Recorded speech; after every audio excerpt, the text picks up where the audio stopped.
And welcome back to What's Burning here on Lake TV, and happy Thanksgiving, by golly. It's that time of the year. We got the professor, Jim Pasley, here with us. Good to see you. I've been looking forward to sitting down and getting to talk with you like this ever since I first met you, right? Well, thank you. Because you're like the professor. I had a guy at church before I ever met you who says, hey, do you know Professor Pasley? And I'm like, who's that? Never heard of that guy, Who's that guy? right? And then all of a sudden I started hearing about Professor Pasley, and it's because like you're kind of the community professor when it comes to history, right? Stories, lots of stories, Yeah. you know, and I really appreciate you having me in because I follow you guys all the time on Lake TV, and I really enjoy your shows, and it's great to finally get the chance for the two of us to work together. So you're the one. You're the one that likes us. Yeah, Wow. I'm that one guy. How Yeah, about yeah, that? yeah.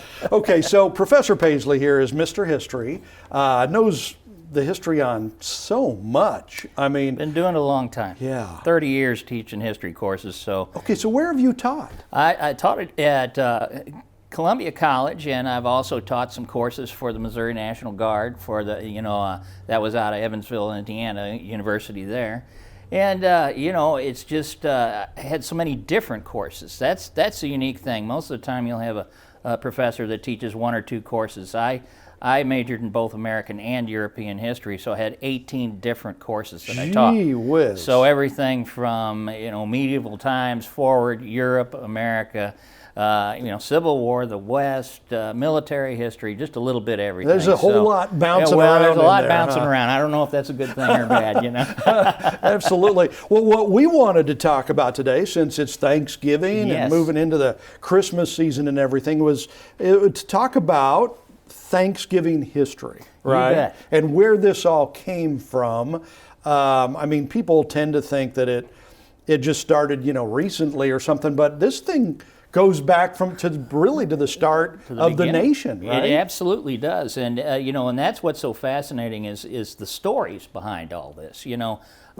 Most people think, well, these pilgrim guys got together and they had a meal with some Indians, and Right. that was it. Well, there's a lot more to it than They, just that. ordered the turkey from the store Exactly, and, fired up some stuffing. Yeah, and- and you can start with the pilgrims themselves, and when you're studying history, they call them the Puritans, but pilgrims, Puritans, it was basically people that were fleeing Europe and England to come to America to practice their religious beliefs. Yeah. Because there was a lot of religious persecution taking place. And so, lo and behold, you talk about some true pilgrims. They got on board a boat in 1620. Yeah, And which it- would be the Mayflower. Yes, right? exactly. Okay. And I'm talking about a boat that's probably smaller than half of what you see on the Lake of the Ozarks. Wow. And here they come on this wooden boat. There's 102 of them. And it took them 66 days on this boat. Coming from England or They're actually coming from Denmark? From Denmark. Okay. Yeah, they had gotten out of England, gone to Denmark. They got there and decided we're running into the same problems here. And with that, they got on the boat, and here they come. So they arrived near the tip of Cape Cod. Okay. And it really wasn't the place they wanted to go. They'd heard about another place. They were trying to get to the Hudson River, the mouth of the Hudson River originally, and that didn't work out. But a month later, the Mayflower, they sailed it to Massachusetts Bay. Yeah. And that's where they set up their colony. Okay. Now, the problem with that is everybody thought, oh, we're going to go there and things are going to be wonderful and all. But guess what? I don't know how many of you have been to New England in the wintertime. A little chilly. It's not good, not good. And the property up there is not the best for agriculture. It's not like Kansas, Nebraska, and Missouri. Right. And lo and behold, one of the biggest problems they ran into is, what are we going to eat? Yeah. And this got to be a real problem, and over half of the original 102 on the boat died of starvation. Wow. So now there were only 102 on the boat to start with. Right. And half of those died. Yes. Wow. Yeah, and so they're sitting there thinking, man, we're in big trouble here. Mm-hmm. And lo and behold, they came in contact with the local Indians. Right. And this Indian comes up to them, and the guy's name was Squanto. Okay. And, they're thinking, well, a lot of good this is going to do. And I'll be darned if Squanto didn't speak English. Wasn't Squanto on with the Lone Ranger? Yeah. No, that's Tonto. Oh, that's the other Tonto, one. Yeah, not yeah, Squanto. yeah, Okay. yeah. Now you're dating yourself. You and me both. So, Squanto, of all things, he was a member of the Pawtuxet tribe. And what happened was he had been captured by an English sea captain. Yeah. Where he learned English, and eventually he escaped. And so he could speak the language. This is like miraculous, right? Yes, it is absolutely miraculous. And so he says, hey, you guys are in a world of hurt here, and I know you've got problems with illness and starvation and everything else. And with that, he introduced him to the rest of his tribe, and they taught our colonists, these pilgrims, things like medicines that the Indians used. Right. They taught them how to plant corn and squash and pumpkins and so on and so forth. And lo and behold, they even showed them how to get sap out of maple trees and so. Wow. Yeah, and so they basically saved them from starving to death. Right. Well, sure enough, after they had put in their first crops and pulled themselves out of the fire, so to speak, in November of 1621. 1621. Wow. The Pilgrims harvested their corn, and they said, we probably ought to call the neighbors in and thank them for this. And that's what they did. They had a feast, and it's kind of funny because the original feast that they served, it wasn't turkeys, folks, and yams and all. No, they had to pretty well go with what they had. And that would have been what? Well, the Indians came. They brought them 5 deer. Deer. And they used it so they had venison. Mm-hmm. They had their corn, of course. Yeah. The colonists also had lobster, which they had. Really? Yeah. So lobster isn't bad, there, Oh, yeah, if you can afford it. Yeah. There you go. Yeah, back then it was a little cheaper. Yeah. They even said at one time they thought they might have had swans on the I didn't know menu. you could even eat swans. Oh, I didn't either, but I guess if you're hungry enough, you eat anything, right? Exactly. Yeah. So all in all, it went really well. They had their first meal together, and it was truly a Thanksgiving. Yeah. They had the opportunity to thank the Indians for helping get them established and get them up and running. Now, what I thought was interesting, because the Pilgrims didn't have ovens back then. Yeah. They didn't have a microwave. Yeah, couldn't turn it up to 350 or whatever. Couldn't turn that up. They didn't have any of these the desserts like we have. Right. Like, on a previous show, you all were talking about, the cakes and the pies and all that and everything. Mm-hmm. No such thing. None of that. No. Well, first, it didn't have any sugar. Oh, yeah. And so what they did is, they had to make do without. There were no pies, there were no cakes, there were no cookies. So what were their sweets? What were their desserts? Basically, it was anything, they had vegetables, and the meat was the main course. There really weren't any desserts involved. Sweets. Which I can't imagine Thanksgiving without pumpkin pie and, and all that. Wow. So, which sucks unless you just coat it with Cool Whip and ice cream and stuff like that. They didn't have any of that either, Cool right? Whip was in short supply back then. But short. All in all, I guess the meals were pretty good. So they seemed to enjoy themselves. Now, the next question comes is when did this thing become an official holiday for us? Okay, so hold on.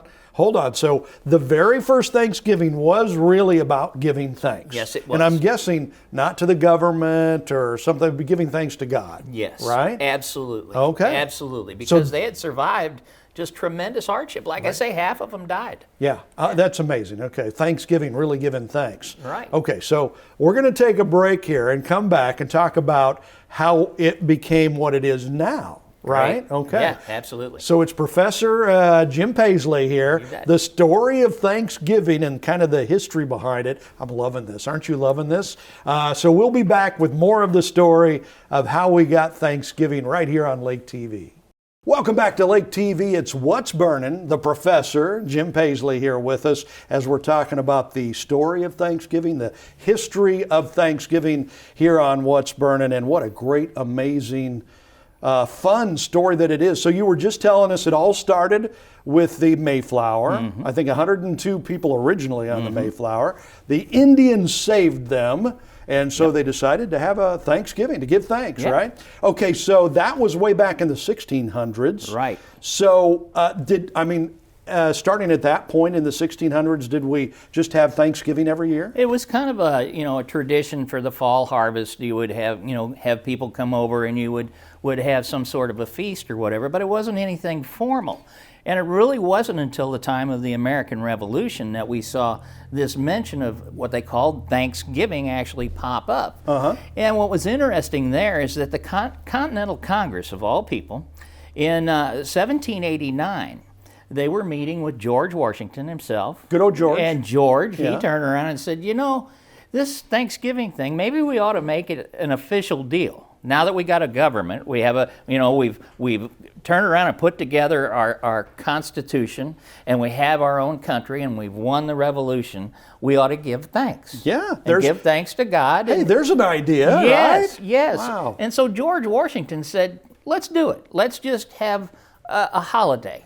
Now the thing is he didn't pick a day. He just said, "Let's do it." We still, everybody needs to make sure to give thanks for our blessings and what we have here. Right. Okay. So he kind of set the precedent. And again, we saw his successors, John Adams and James Madison. They as well also designated days of thanks when they were president, but it wasn't set. It was just, I decided this week we're going to do it. Right. Okay. Right. They didn't say the fourth Thursday of November. Right. Exactly. Exactly.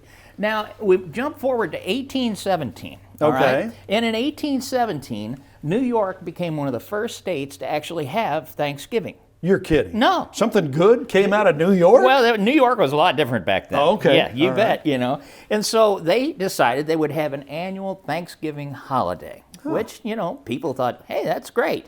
But the interesting thing about it is other states picked up on it, and they all decided to have it on different days. So it's just all over the place. Right, so Thanksgiving in New York might be different than Thanksgiving in Pennsylvania or wherever else you might be. Yeah. But the idea is still there, the idea of a Thanksgiving, okay? Now, in 1827, there was a magazine editor. And this gal, I wish she was alive today. Yeah. Amazing woman. And by all means, if you get a chance, look her up. The stories with this lady are just unbelievable. Her name was Sarah Josepha Hale. Sarah Josepha Hale. Yes. Okay. And she was an author, and she did all sorts of things. She came out with the first, Better Homes and Gardens, or a ladies' home journal. It was called Godey's Ladies Book. Really? Okay. And if you go back and you can find one still, in the early 1800s, it showed the latest fashions, and it had talked about all. It was a magazine for ladies. Wow, okay. Yeah, and she made a fortune on it, all right?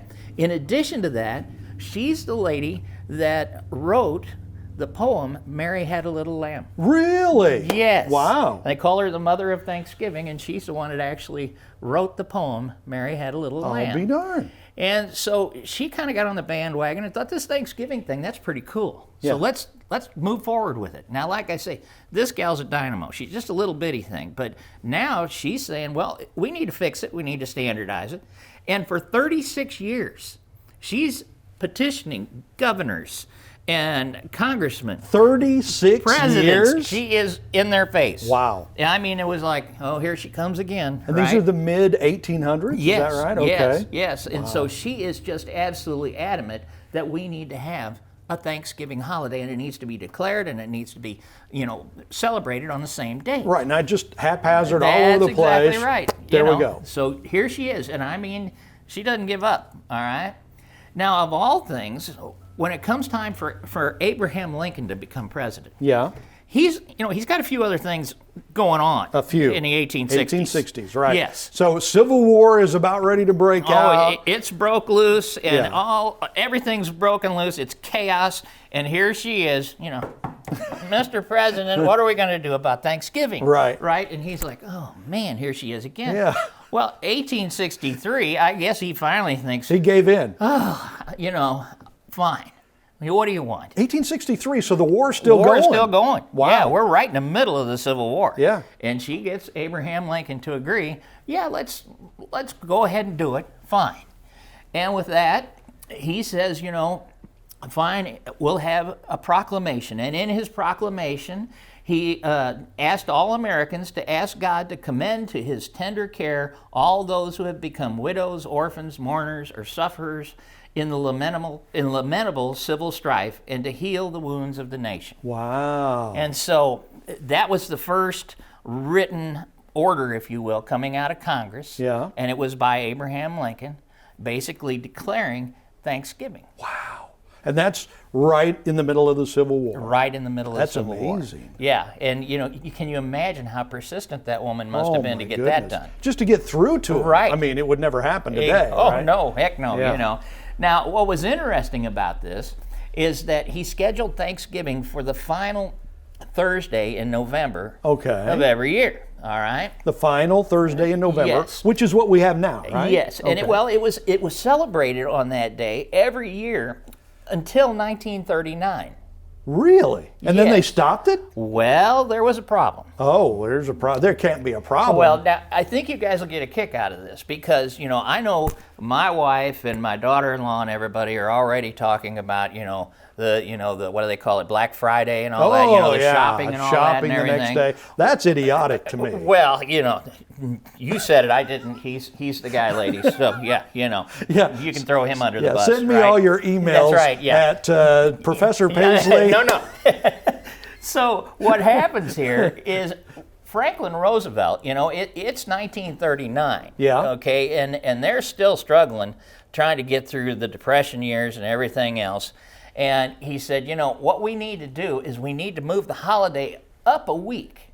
Up a week. And the reason why is it would give an extra week for people to do Christmas shopping up to Christmas. Ah, hey, that sounds like kind of getting into modern times, doesn't it? Exactly. Wow. So they changed the date so you would have more time to Christmas shop. Wow. Nothing like a little commercialism there, right? Exactly. And that, like I say, it's the president that did it. That was FDR. FDR. Okay. And it was, it didn't set real well with everybody because they'd already established when it was. Right, yeah. And some of the people that thought that this was ridiculous to do that referred to Thanksgiving as Franksgiving. Franksgiving. Wow, okay. Isn't that crazy? Oh my gosh. I know. And so, I thought that was kind of an interesting little story, in that the date that we picked actually has to do with economy more than anything else, and shopping. Yeah. So that's kind of how we got twisted around with this whole thing with the holiday sets off the shopping season. Yeah. There's where There it you comes go, from. Black Friday. Yeah. I'm surprised they didn't start Black Friday right then. Well, yeah. Well, they kind of did, I guess. Yeah. As you look at it. And then, I was going to say there's just a couple of other little things that happened here in that, Sarah Josepha Hale went down in history as becoming known as the mother of Thanksgiving. Really? Yes. Well, she should. She made it happen. She deserves that. Yeah. And the unfortunate thing is that Sarah Josepha Hale died before the actual holiday was put into place. Right. Okay? I mean, she got it done and managed to get them to say, yeah, we're going to have it, but she died at 90 years old before they had the first official Thanksgiving. Wow. Yeah. So Wow.